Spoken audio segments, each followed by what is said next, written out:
Maraming nag-aakala na ang trabaho ng mga nasa Bucor ay magbantay lamang ng mga preso o mga persons deprived of liberty.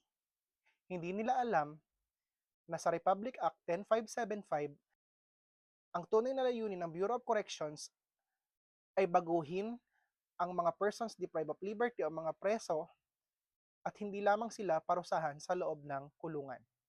Dito pumapasok ang isa sa reformation program na tinatawag nating Education and Training Section.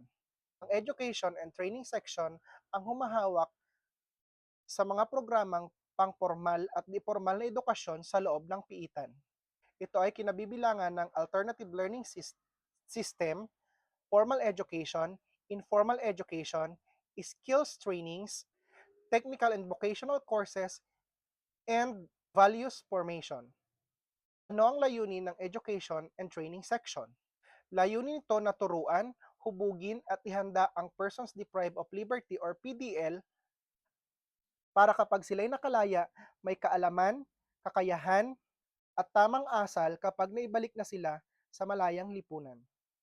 Ang pagkakataon na ito ay hindi isang pabor.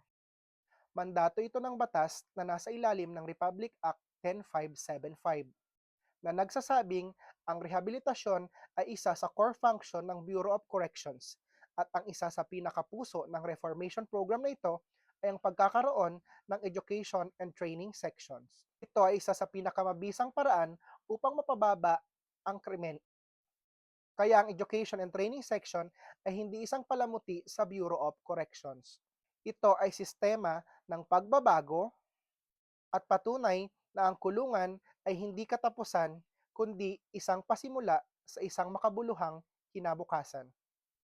Ako si 124, hindi ako vlogger, hindi ako influencer, ako ay isang certified kupal na magbibigay sa inyo ng maraming impormasyon araw-araw, pwedeng pahalagahan at pwede ring kupalin.